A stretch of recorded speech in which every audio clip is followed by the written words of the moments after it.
All right. What's up, everybody? Good morning. Look what I finally got. Yay! I'm so excited. So now I can finally highlight in my Bible. So, yay.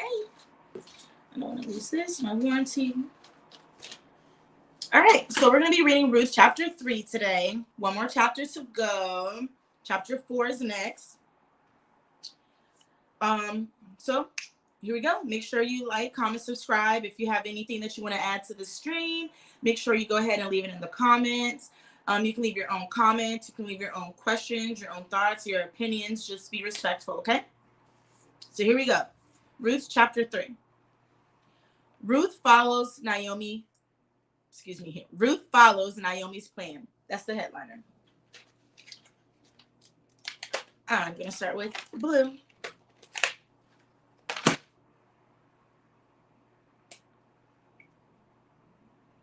Cool.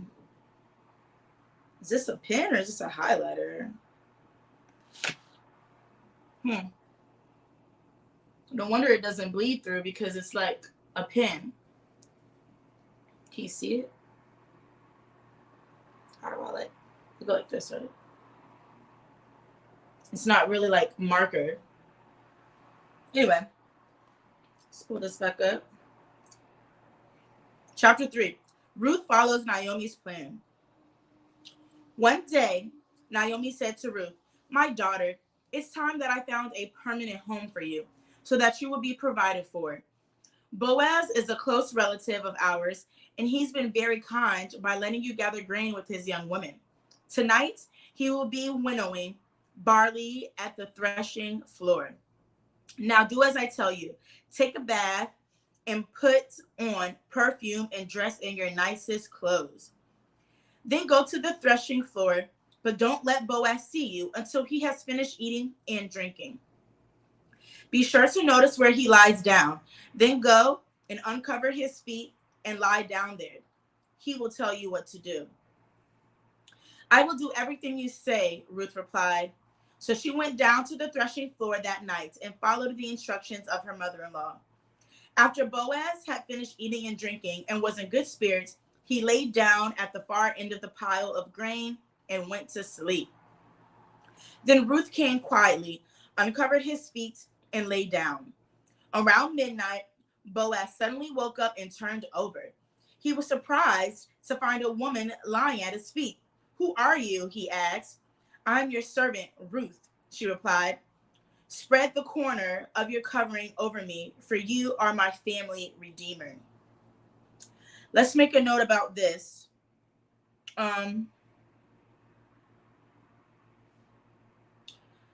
Tonight he will be winnowing barley at the threshold. Now do as I tell you. Take a bath and put on perfume and dress in your nicest clothes. Then go to the threshing floor, but don't let Boaz see you until he has finished eating and drinking. Be sure to notice where he lies down. Then go and uncover his feet and lie down there. Okay?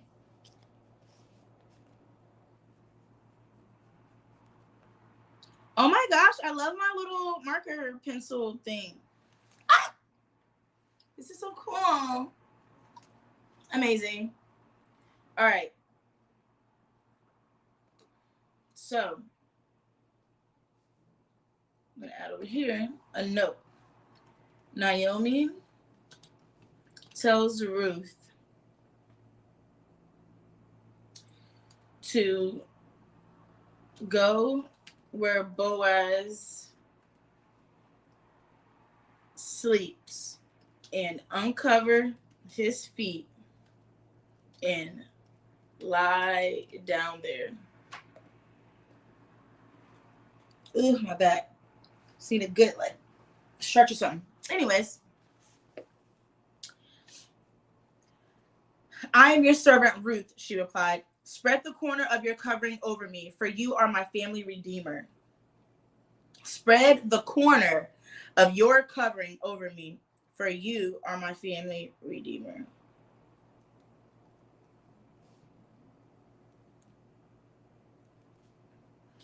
"The Lord bless you, my daughter," Boaz exclaimed. You are showing even more family loyalty now than you did before, for you have not gone after a younger man, whether rich or poor. Now don't worry about a thing, my daughter. I will do what is necessary, for everyone in town knows you are a virtuous woman. But while it's true that I am one of your family redeemers, there is another man who is more closely related to you than I am. Stay here tonight, and in the morning I will talk to him. If he is willing to redeem you, very well, let him marry you.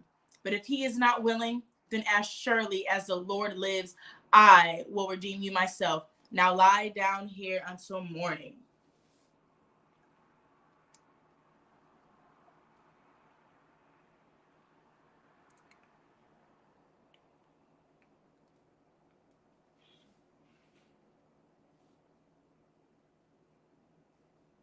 Okay, so Boaz is pretty much agreeing that he will take care of her, he will marry her. But due to the law, you have to kind of go in order. And the order is that there's somebody in line before him. So he has to do the right thing, go speak to that person, let them know the situation, and that person needs to decide whether they're going to marry Ruth or not. And then if they decide not to marry Ruth, then pretty much Ruth is able to be with Boaz, because Boaz will be next in line. Sorry, I have a piece of hair in my eyelash, I feel, but I can't find it. Okay, so I'm going to put that in my notes.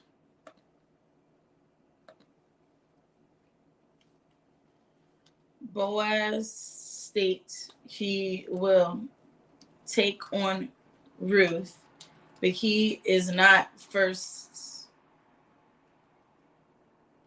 in line. He must speak with the other family member first before marrying Ruth. Okay? So Ruth lay at Boaz's feet until the morning, but she got up before it was light enough for people to recognize each other. For Boaz had said, no one must know that a woman was here at the threshing floor. Then Boaz said to her, bring your cloak and spread it out. He measured 6 scoops of barley into the cloak and placed it on her bed. Then he returned to town. When Ruth went back to her mother-in-law, Naomi asked, what happened, my daughter? Ruth told Naomi everything Boaz had done for her, and she added, he gave me these 6 scoops of barley and said, don't go back to your mother-in-law empty-handed. Boaz is so respectful. He definitely is making sure that they have what they need. Then Naomi said to her, just be patient, my daughter. Until we hear what happens, the man won't rest until he has settled things today. Okay?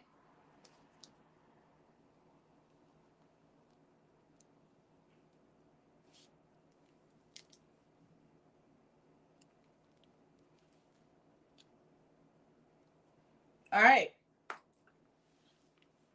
Chapter 3, short and sweet. Let's read our side notes. As widows, Ruth and Naomi could only look forward to difficult times. But when Naomi heard the news about Boaz's kindness towards Ruth, her hope for the future was renewed. Typical of her character, she thought first of Ruth, encouraging her to see if Boaz would take the responsibility of being a family redeemer to her. A family redeemer was a close relative who volunteered to take responsibility for an extended family member. Family redeemer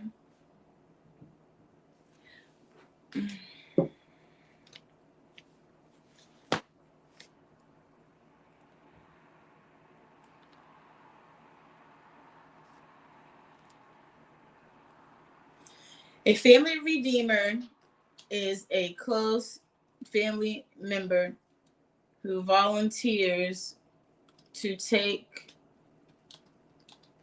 on responsibility for, oh, well, let me say his, because it is mostly the men, his extended family member. Okay. Some of this we already learned from the previous chapters, but I'm still going to read it. When a woman's husband died, the law provided that she could marry the brother of her dead husband. But Naomi had no more sons. In such a case, the nearest relative to the deceased husband could become a family redeemer and marry the widow. Okay, so deceased husband. Got it.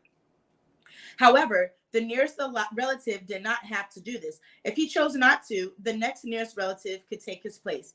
If no one chose to help the widow, she would probably live in poverty the rest of her life, because in Israelites' culture, the inheritance was passed on to a man's son or nearest male relative, not to his wife. To take this thing out of these inheritance rules, there were laws for gleaning and for family redeemers. We have a family redeemer in Jesus Christ who thought he was God, came to earth as a man in order to save us. Oh, I didn't say that right. I'm so sorry.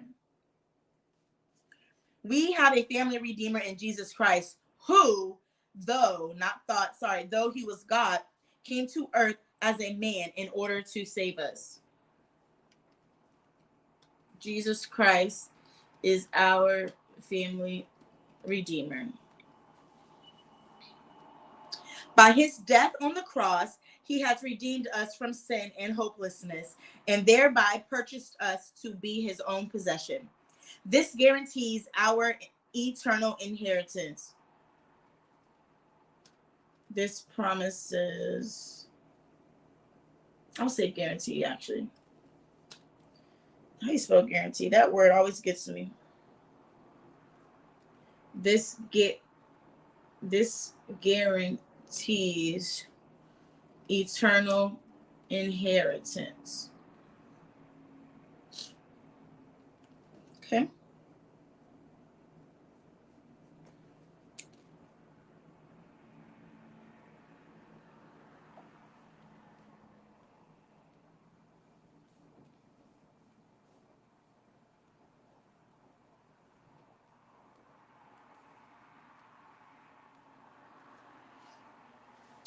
The threshing floor was the place where the grain was separated from the harvested wheat stalks. The wheat stalks were threshed or crushed, either by hand or by oxen, and the valuable grain was separated from the worthless chaff. The floor was made from rock or hard soil and located outside the village, usually on an elevated site where the wind would blow away the lighter chaff when the threshed wheat was thrown into the air. Boaz spent the night beside the threshing floor for two reasons: to prevent theft and to wait for his turn to thresh grain. Threshing was often done at night because daylight hours were spent harvesting. Okay? Usually an elevated site where the wind would blow away the lighter chaff when the threshed wheat was thrown into the air, winnowed. Where do we see the word winnowed up here? I'm a little tired. Sorry, y'all. Winnowed.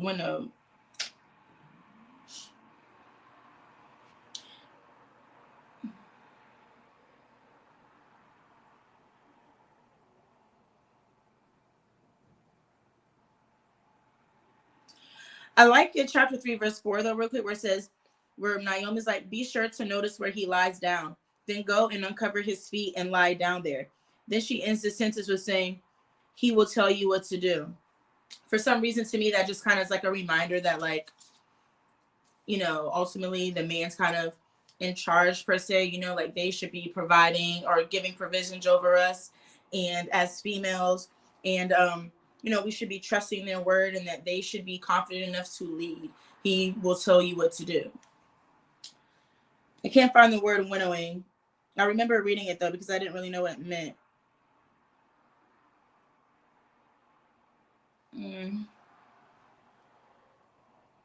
That's okay. All right. Naomi's advice seemed strange, but she was not suggesting a seductive act. In reality, Naomi was telling Ruth to act in accordance with Israelite custom and law. By uncovering Boaz's feet and lying down under his covering, Ruth was informing Boaz that he could be her family redeemer, that he could find someone to marry her or marry her himself. Okay? So that's something good to note.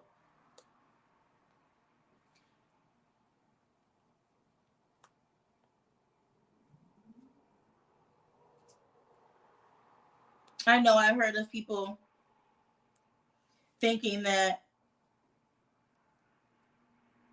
she was like trying to be seductive by going and laying beside, at the end of the bed and then like putting herself under the covers and things like that. So I'm gonna put that in my notes. What part do I want to put?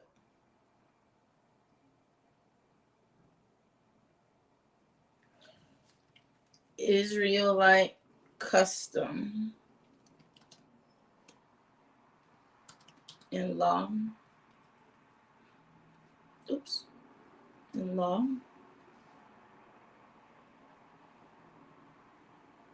Okay.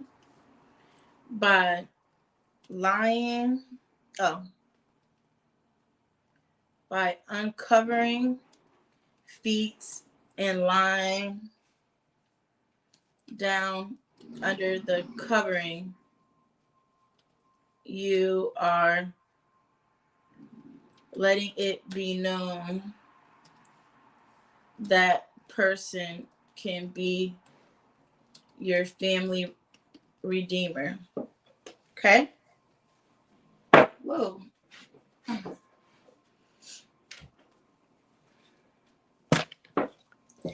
At first, it was family business, nothing romantic. But the story quickly turned beautifully romantic when Boaz realized what Ruth was suggesting. He was overcome, knowing that she could have chosen someone else, someone richer or younger, and not followed Israelite custom. From this start, they developed an unselfish love and a deep respect for each other.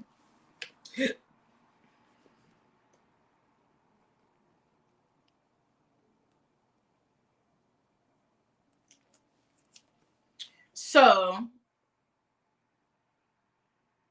Ruth was a Moabite, not an Israelite, I believe. So, I guess this is also pretty much saying that, you know, Ruth technically, especially with her age and stuff like that, she could find anybody, especially with the husband being widow and all the sons have passed away from Naomi. She could have found anybody else, to be with, like literally started over. But she chose to follow Naomi, still follow Naomi's God, capital G, and their customs, which were the Israelite customs. So she still chose to do that Israelite custom, which was to, as the widow, find a family redeemer, which will be the next gentleman in line that can take care of her. So I guess Boaz found respect in this, considering, like we stated, she could have been with anybody. She didn't have to follow those customs. So it probably just proves even more so how she's a respectable, loyal, and, virtuous woman for really sticking by Naomi's side and choosing to follow customs that are not originally her own. Very loyal. As a foreigner, Ruth may have thought that Naomi's advice was odd, but Ruth followed the advice because she knew Naomi was kind, trustworthy, and filled with integrity. Each of us knows a parent, older friend, or relative who is always looking out for our best interests. Be willing to listen to the advice of those who are older and wiser than you are. The experience and knowledge of such people can be invaluable. I know a lot of us don't like to listen to like older people sometimes, or our parents specifically, or don't let it be a random person trying to give us some advice. We'd be like, ma'am, you don't know me, sir, you don't know me. But you know what? It's always good to at least listen. We're going to go ahead and put some notes over here since I don't seem to have any questions.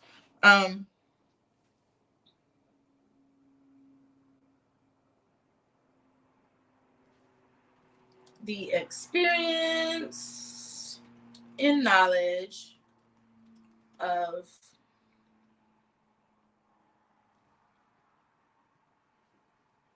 those who are older and wiser then you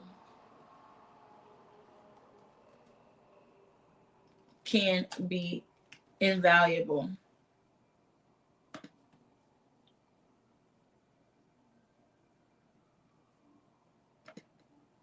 Okay.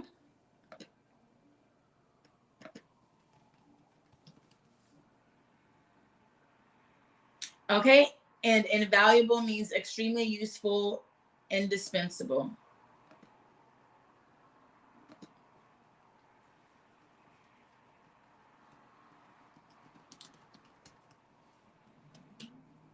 Okay. Why was Ruth so willing to follow Naomi's instructions? She knew that she could trust Naomi, and she also knew how godly and kind Boaz was from the first day she met him.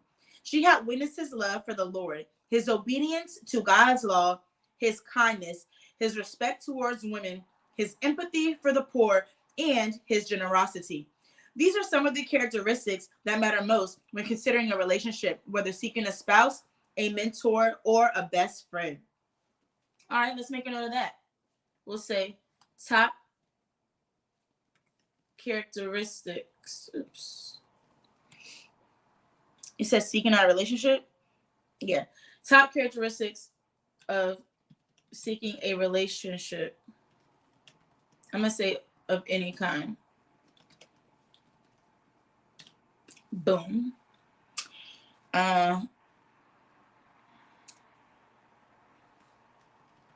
Love for the Lord.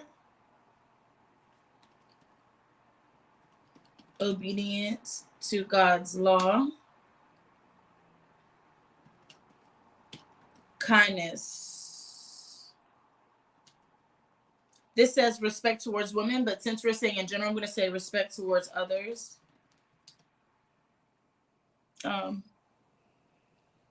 Empathy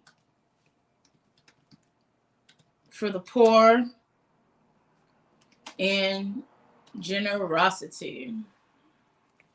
Oh, I want to highlight that song.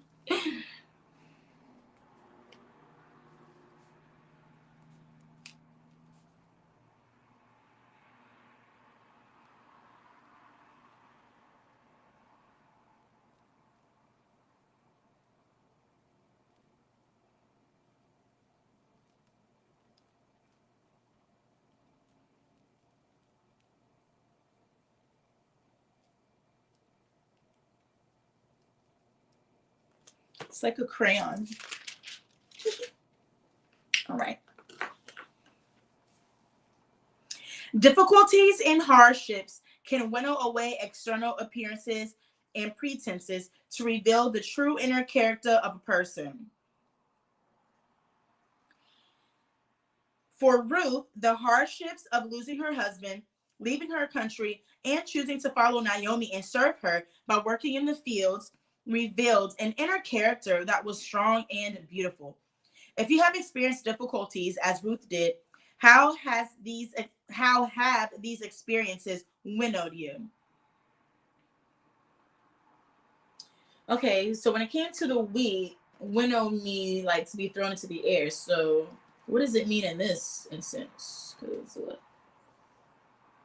Blow a current of air through. Okay. Or blow. So why? I don't understand.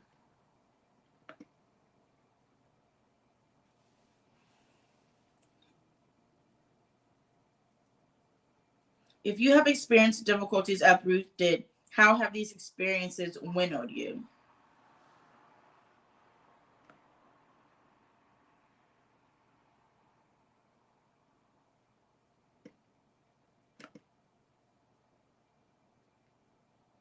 Okay, so winnow also means like stirred up, scattered. So I guess you get to give it that way. Okay. How have these experiences, and it's in quotations, winnowed you? So I guess it's saying like the difficulties that you've been through, how have those situations like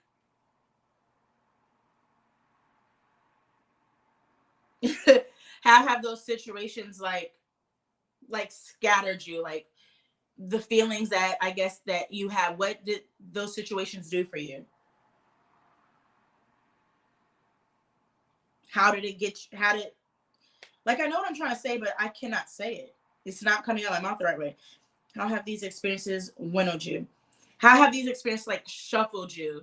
You know what I'm saying? Like, yeah, we'll just leave that there. Anyways, so if such difficulties are still ahead of you, what will they reveal about your true inner character? Be the kind of person who works hard every day to display a virtuous character that is strong and beautiful in the eyes of God. Then, no matter what difficulties you face, you will be showing honor to God and blessing those who are around you. Ruth and Naomi must have assumed that Boaz was their closest relative. Boaz, too, must have already considered marrying Ruth because his answer to her shows he had been thinking about it. I mean, he already didn't know who was next in line and how he was pretty much going to handle the situation to maybe even potentially be able to be the family redeemer or not. So I guess it was on his mind. He couldn't have considered marrying Naomi because she was probably too old to bear any more children. One man in the city was a nearer relative than Boaz, and this man had the first right to take Ruth as his wife. If he chose not to, then Boaz could marry Naomi. Naomi implied that Boaz would follow through with his promise at once. He obviously had a reputation for keeping his word. It would not rest until his task was completed. Such reliable people stand out in any age and culture. Do others regard you as one who will do what you say? I'm very big on trying to be a person of my word. That's for sure. That's definitely for sure. They say your word is your bond. If you can't even be faithful to what you say on your word, then why else would someone want to believe that you can be truthful and consistent with anything else? What? Do others regard you as one who will do what you say? Keeping your word and following through on assignments should be high on anyone's priority list. Let's go ahead and put that in the notes because what? That's important. Keeping your word and following through. Keeping your word and following through on assignments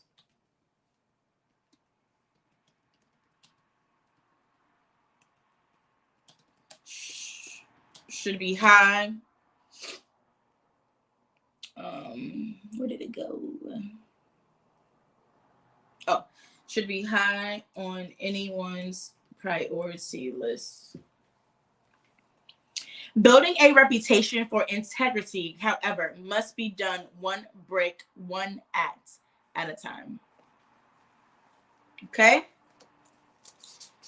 So chapter 3, Naomi is pretty much following the Israelite law to get in contact with the family redeemer, and she's letting Boaz know, like, hey, I'm willing for you to be my family redeemer. You know, you have been loyal. You have shown, you know, how much you love God, that you follow through with his word, his actions. I feel like you are able to, you know, take care of me instead of looking for somebody else. She already seen qualities in Boaz that she felt like, yeah, this is what I want to do. Okay, so let's see what's here. Boaz. I'm reading this right here. Right here. It's like a character guide, I guess.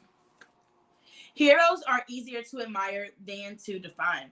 They are seldom conscious of their moments of heroism, and others may not recognize their acts as heroic. Heroes simply do the right thing at the right time, whether or not they realize their impact their actions will have. Perhaps the one quality they share is the tendency to think of others before they think of themselves. Boaz was a hero. In his dealings with other people, he was sensitive to their needs. His words to his employees, relatives, and others were colored with kindness. He offered help openly, not grudgingly. When he discovered who Ruth was, he took several steps to help her because she had been faithful to his relative, Naomi. That was the least that he could do for her. When Naomi advised Ruth to request his protection, he was ready to marry her if the legal complications could be worked out. Boaz not only did what was right, he also did it right away. Of course, he could not foresee all that his actions would accomplish. He could not have known that the child he would have by Ruth would be an ancestor of both David and Jesus. He only met the challenge of taking the right action in the situation facing him. We are faced with this challenge in our daily choices. Like Naomi's nearest, like Naomi's nearer relative, we are often more concerned with making the easy choice than with making the right one. And I haven't made it to chapter 4 yet, but the nearer relative is pretty much the next person directly in line to marry Ruth, but he declined. So that's why it's saying, like the nearest relative, we're often trying to take the easy way out. And for that relative, the easy way out was declining to marry Ruth. Yet more often than not, the right choice is clear. Ask God to give you special awareness in your choices today and renewed commitment to make the right ones. Okay? Boaz's strengths and accomplishments. He was a man of his word. He was sensitive to those in need, caring toward his workers. He had a keen sense of responsibility and integrity, and he was successful and shrewd businessman. A notable fact about Boaz: he was an ancestor in the lineage of Jesus Christ. Lessons from his life: doing what must be done, and doing it right can be heroic.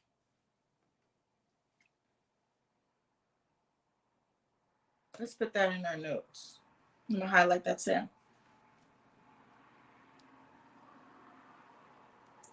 Doing what must be done and doing it right can be heroic. Ooh, my foot's all asleep.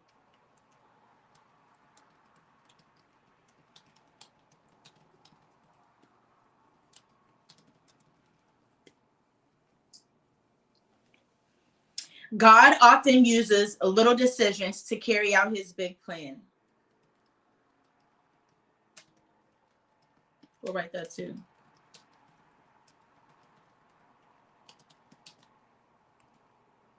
And I like that because this is something that I try to tell people often, is that like sometimes a lot of us try to go for the bigger picture and we don't realize that in between there's smaller steps and things that need to be done in order for that bigger picture to, come into fruition. A lot of people just say, oh, that's what I want, and they just reach for that, skipping all the small steps in between, which can ultimately keep you from getting there, or it can make you, or it can take you longer to get there because you're not making the right choices or taking the right steps in an order that's sufficient and effective for reaching that larger goal. All right, some vital statistics. Boaz was in Bethlehem. His occupation, a wealthy farmer. His relatives, he had distant cousins, which were Elimelech, Naomi, Ruth, and Obed. Okay? So Elimelech and Naomi were the brother and sisters-in-law, I'm assuming. And then Ruth ended up being his wife, and his son was Obed. Key verse from chapter 3. Actually, this is from chapter 4, but I'm going to read it because it's in this excerpt. And with the land I have acquired, Ruth, the Moabite widow of Mahlon, to be my wife. This way she can have a son to carry on the family name of her dead husband and to inherit the family property here in his hometown. You are all witness today. Wow. That's just so crazy because he did all that for Ruth, one, because it was Israelite law, but also just so she can carry out the name of her dead husband and that she would be able to carry on her lineage and, inherit some family property. Like, he didn't really do it for his own selfish desires. Like, he didn't even really seem to like her or love her in that way. In the beginning, he was just doing what was right based on his laws, the laws of the Israelites, the laws of, what he and who he believes in. It's amazing. All right, well, next we'll go ahead and we're going to do chapter 4, not right now, but at another time. We're going to go ahead and finish it off with chapter 4. Chapter 4 is the last chapter in Ruth. So please make sure you drop any comments, any suggestions, anything that you could think about that comes with chapter 3, and that'd be amazing. And don't forget to like and subscribe and follow me on Instagram if you choose to at ITZMIZZ Montana. And I hope you have an amazing day. Thank you.